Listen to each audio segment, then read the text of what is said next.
You're not interested in sex? Low sex drive, brain fog, anxiety in bed. It's not just in your head, it's in your hormones, your sleep, your blood flow, your daily habits. What if I told you that getting fit literally rewires your brain for better sex? And I'm not just talking about stamina, I'm talking about hormones, confidence, attraction, the whole package. Today's episode uncovers why modern men are crashing in the bedroom, and how fitness is the game-changing fix you never saw coming.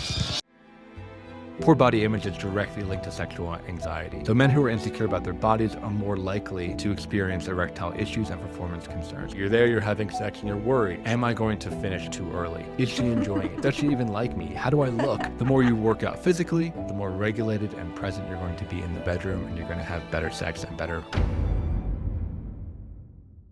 Have you ever wondered what masculinity even is in the modern era? Are you ready to move beyond the macho bully or the soy boy archetypes? I'm Marc Azoulay, and this is the Men's Therapy Podcast. Together, we'll explore how neuroscience, Jungian psychology, and Buddhist philosophy can transform your life, your marriage, and your business. Are you ready to deep dive into the minds of men? Let's begin.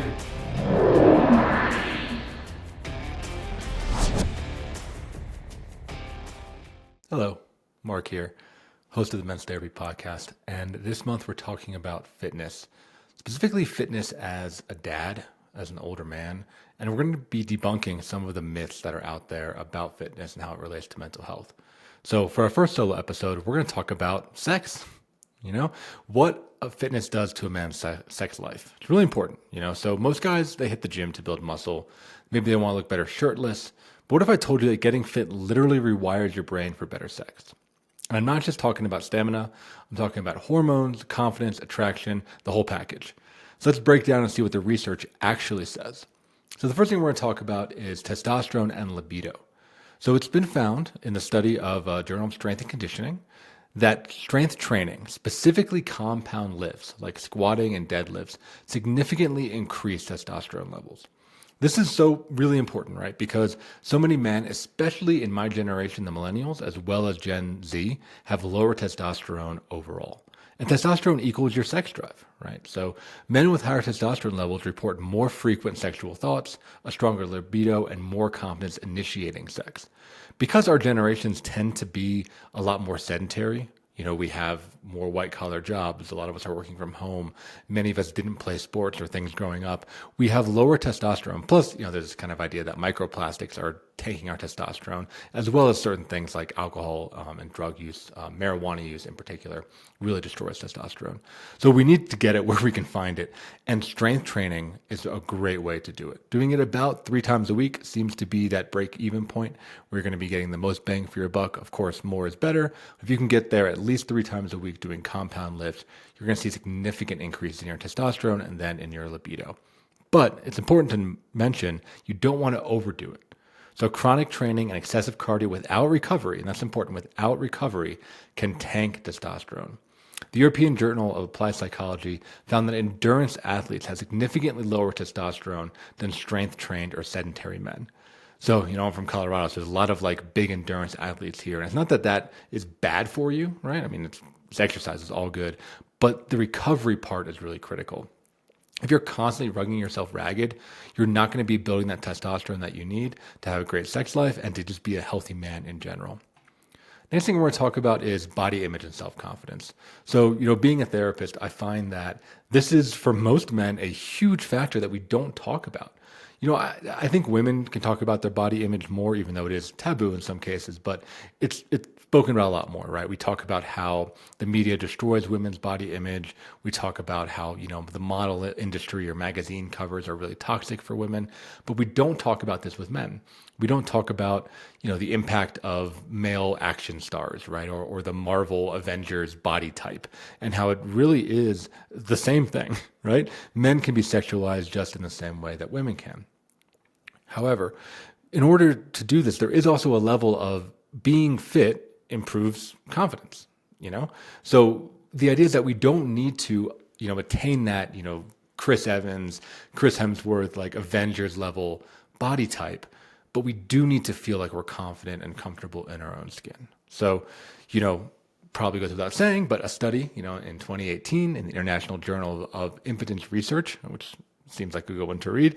They found that men with higher lean muscle mass and lower body fat reported higher confidence and satisfaction in their sex lives. Probably not too, shocking to understand and to hear about, but very important nonetheless. The better you look and feel, the more sexual confidence you're going to have.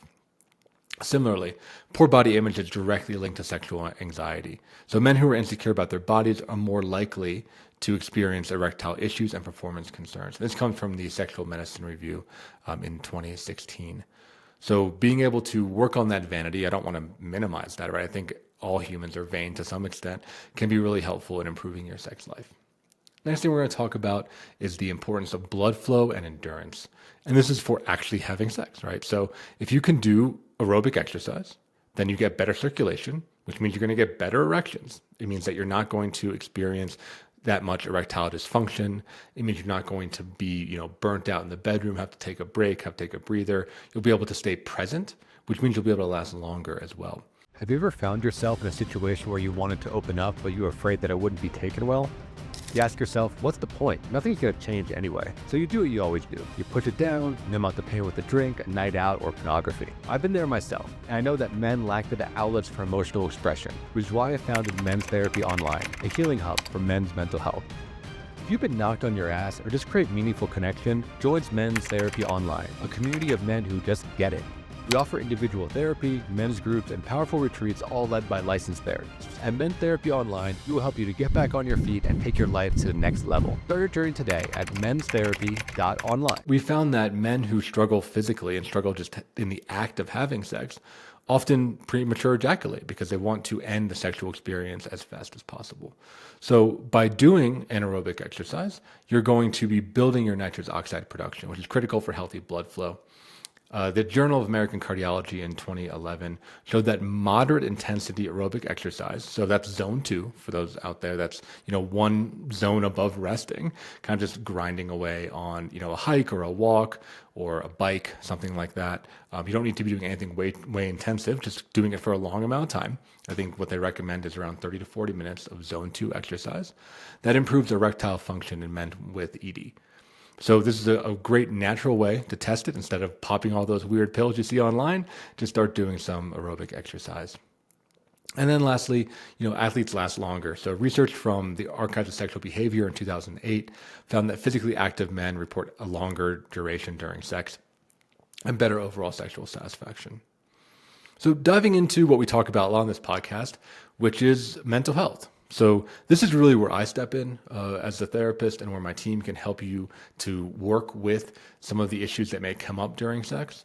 For a lot of guys, what we see is anxiety is the number one thing that causes sexual dysfunction in a relationship. So if you have less anxiety, you're going to have more intimacy. And what anxiety does, right, is it pulls you out of the moment. You're there, you're having sex, and you're worried, am I going to finish too early? Is she enjoying it? Does she even like me? How do I look? All those insecurities are coming through your mind, and they're distracting you from the moment. And I'll tell you right now, I've worked with, hundreds, if not thousands of men. I've worked with partners. What they're more interested in, it's not, size does matter to some extent, but what women really want is intimacy and connection. They want you to be there, and they want you to be present. So if you're anxious, if you're floating away, if you're scared, if you're thinking about something else, women are detecting that. It doesn't matter how, technically proficient you are in sex. It doesn't matter, how many times you make her orgasm. If you're not present, she's going to be able to tell immediately. So where does exercise fit into this? Well, exercise, specifically strength training, helps to normalize the two key chemicals of the brain, dopamine and serotonin. By being able to normalize those, your anxiety level is naturally going to go down. You're also going to be releasing endorphins, which are that kind of feel-good chemical, which is going to let you move into that parasympathetic, which is more of a relaxed state of your nervous system. If you're living in that more often than not, you're going to have less anxiety in the bedroom, which again increases intimacy, which increases more sexual satisfaction. So emotional regulation is the key here, right? So men with better emotional regulation report higher relationship satisfaction and greater sexual connection. Makes a ton of sense, right? Like if you can control your emotions and you're able to ride those waves instead of those taking over you or making you dissociate or numb out, then you're able to be more present in your relationship with your partner. And of course, exercise is a great way to regulate your emotions. So the more you work out physically, right, and if you do that in a mindful mind-body connection way, the more regulated and present you're going to be in the bedroom, and you're going to have better sex and better relationships. Next thing we're going to talk about is sleep quality. So this is something that I think in the past 10 years has really gotten a lot of attention. I think for most of probably male history in general, it's kind of been a badge of pride of how little you need to sleep as a man, because the idea is, I'm working so hard, or I'm always out there grinding, I don't need to sleep. But there's been so many studies, including one in the JAMA in 2011, which just directly basically links better sleep and higher testosterone. So they found that men that get 7 to 6 hours of sleep have about a 10 to 15% higher testosterone level. Now, we know that sleep increases testosterone. It's a way that the body can regulate its hormones. I think there's also kind of like a corollary thing here, where if you are sleeping in general, you probably have a healthy lifestyle. You're probably exercising. You probably, have a job that is not too demanding. You're probably able to have some level of control over your life, which of course will also increase testosterone. Another thing to look out for, this is especially true for men in the West, where about 1 in 3 of us are considered obese, is that sleep apnea kills sex drive. So untreated sleep apnea is strongly linked with erectile dysfunction and low testosterone. So in the Journal of Clinical Endocrinology and Metabolism, this is an article from 2009, they saw that nearly half of the men, 50%, with sleep apnea had below normal testosterone levels. This goes back to what I was talking about before. Sleep is a great time for your body and hormone to regulate itself, for healing to happen in the body. And if you are not sleeping well, if you're dealing with sleep apnea, where your O2 levels are dropping and you're gasping for air, then you're not going to be able to go into that recovery mode. And there's going to be, an issue with your testosterone regulation. So the last thing I want to talk about, and this is science that is still developing. I put an asterisk on this because there's a lot of scams out there. What we're talking about is smell and pheromones. So there's a lot of, places that are going to sell you these like pheromone packets, or these things that make women go wild or whatever it is, right? But there is some science here, right? So we find that fit men smell better. So in a study published in Evolution in Human Behavior in 2008, they showed that women rated the body odor of fit men as significantly more attractive, even without visual cues. So they didn't even know what the men looked like. And they found that they were attracted to their scent more. Do we know how this works? Not really. Maybe it could be something around these fit men had less toxins in their body.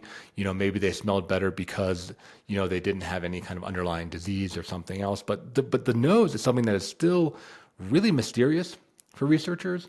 We have these senses, these instincts that work. They're kind of back from our animal days, but we can't quite quantify what's happening. But hey, fit men smell better. And then the last thing, right, is that fitness does change your sweat. That we know is true. So maybe, these women are picking up on that, but, it can increase testosterone byproducts. So as you're using and breaking down testosterone, it's going to be excreted throughout the sweat, and as well as immune related compounds. So the more physical conditioning you have, the healthier you are. You can tell by your sweat to see how healthy and vital you are ending up being. So let me know what you think about that. These are some kind of basic ideas around how fitness can improve your sex life, both in the physical and the mental realms. So if you're enjoying this, please keep listening to the show. We're going to have some experts that talk about both fitness and sexual health coming up this month, and we're looking forward to hearing from you. So thanks again for tuning in, and we'll see you next week, another episode of the Men's Therapy Podcast.